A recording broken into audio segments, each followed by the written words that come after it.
All right, and we are back here on the GSMC Sports Podcast. And for the third part of the show, we're going to talk about what the Bears did, but we do have some breaking news.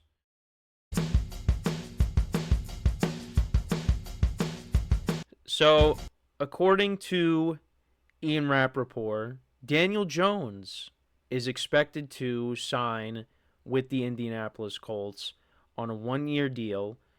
The Colts have been a team that they were looking to bring in competition for Anthony Richardson, and that was a potential fit.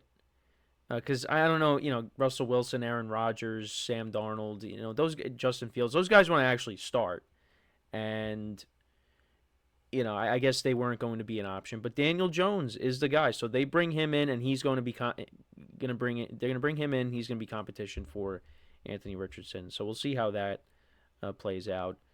But yeah, it was either that or he was going to go back to the Vikings. It was one or the other. But he goes to the Colts. And now with the Vikings, it's J.J. McCarthy. Or do we see Aaron Rodgers fulfill the prophecy and now he goes to the Vikings? We'll see what happens. We'll see what happens. But let's get into the other team I wanted to talk about from the same division with the Vikings. But that is the Chicago Bears. So the Bears, I love what they've done this offseason so far. I really do, because they have addressed the offensive line. The offensive line was a huge problem last year, and they have signed 3 new starters on the interior. Tackles are still the same, but on the interior, they have 3 new starters. They signed Drew Dalman from, I think he was from the Falcons. To go along with, the center from the Falcons, and he started 40 games over the last 3 seasons.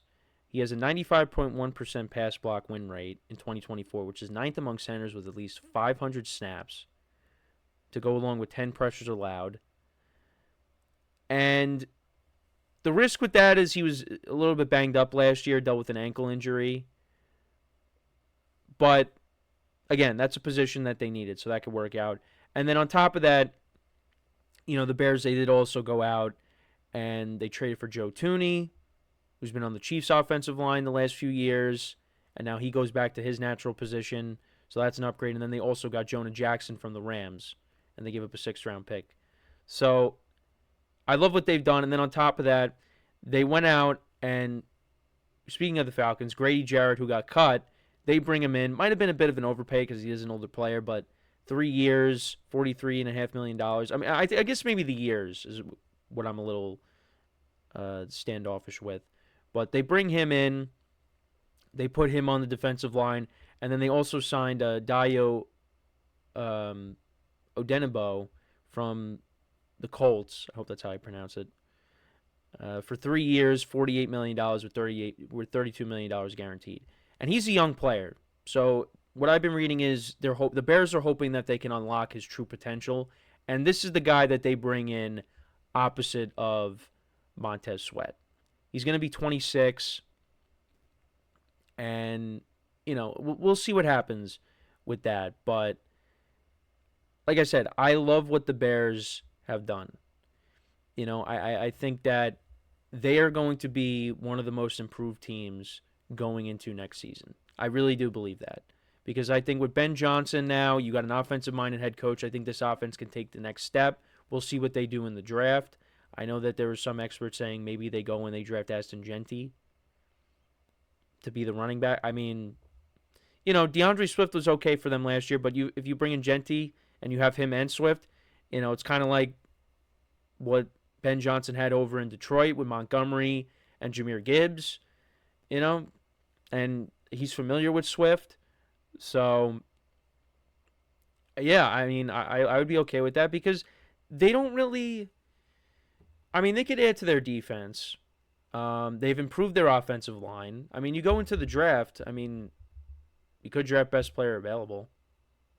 I mean, maybe they do draft a tackle or something because you have the quarterback. You got Roma Dunze and DJ Moore. You got Cole Kmet. Um, yeah, it's going to be interesting what they end up doing. But talking about some of the other things with the guys they've signed. So Odenigbo had 16 and a half sacks in 4 seasons with the Colts. He had 4 last season. But yeah, he's still just 25. So they've improved the trenches with their defensive line and especially their offensive line. So I'm curious to see what they end up doing the rest of the way. But we saw how bad the Bears' offensive line was last year. Caleb Williams, it was rough to watch at times, and he was getting hit too many times. And you do not want him to become, the next Andrew Luck. And I've said that about other guys as well. You don't want these young quarterbacks to be taking hits because they can deal with it now because they're still young. But as you get older, you're not going to be able to bounce back from those hits as easily. Now, some of it was Caleb Williams' fault because, he'd hold on to the ball too long and he would run into a couple of sacks. Well, I think more than just a couple. And I remember on Thanksgiving, when he's running to the sidelines and, he gets hit out of bounds and just the way that he got hit, you thought it was going to be worse than it actually was. And I think he will improve on that. I think you have a whole off season here that you are going to work on that. So when we get to next year, it won't be a problem. And I think Ben Johnson is going to help Caleb Williams out there. But you give him better protection, we see what he could do. Extending the play, showing off the arm talent. He's going to have a better year. He is definitely going to have a better year. New system, better protection, and you got the weapons.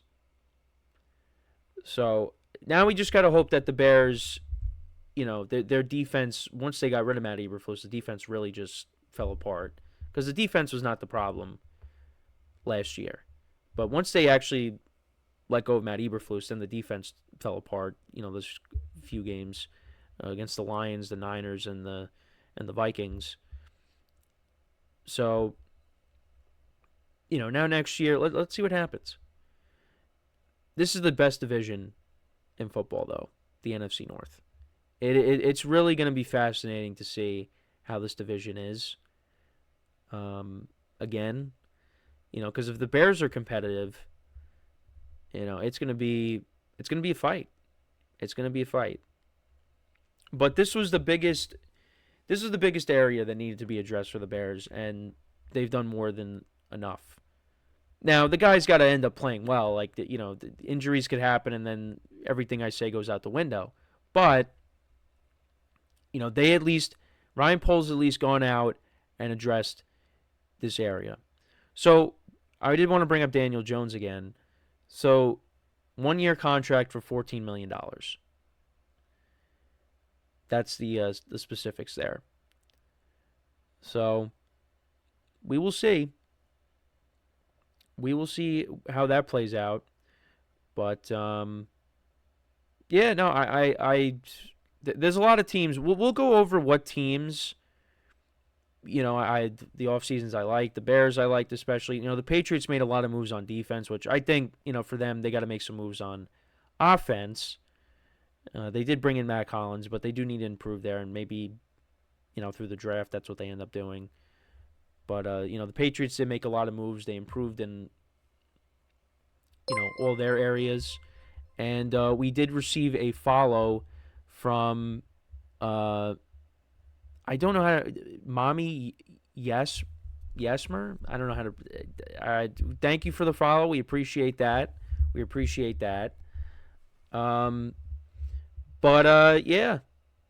Let me know what you guys think, though, about the Bears and the offseason that they've had, because they have really improved a key area for them. But to kind of go through some of the other moves as well, Not going to go through everything, but we did talk about Daniel Jones. C.J. Gardner-Johnson got traded.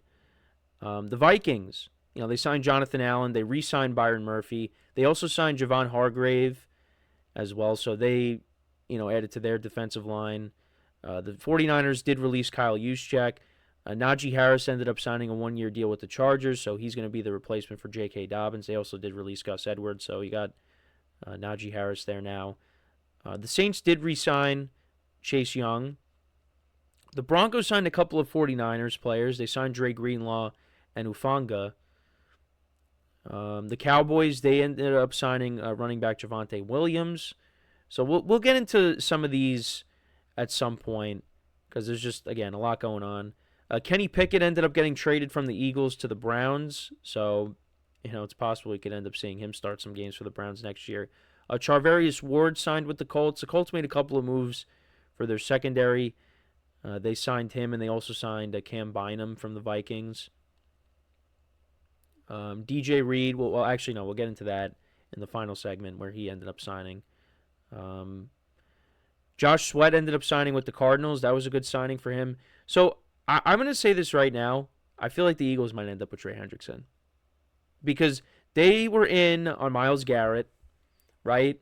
And now you lost, Milton Williams ended up signing with the Eagles, and Josh Sweat signing with the Cardinals, like I said. But I feel like I think we could say Trey Hendrickson get traded to the Eagles. I feel like we could see that. Because now with Myles Garrett re-signing with the Browns, now everybody's going to be looking to try to get Trey Hendrickson. So it would not surprise me if the Eagles end up with him. So we'll keep an eye on that. So we are going to take our next break. And then when we come back, we will talk about another quarterback that signed, and that is Justin Fields. He signed with the New York Jets, so we will talk about that signing, whether I like it, whether I don't like it. That is what we will get into when we come back from our next break. So, with that being said, make sure to stick around, and we'll be right back here on the GSMC Sports Podcast.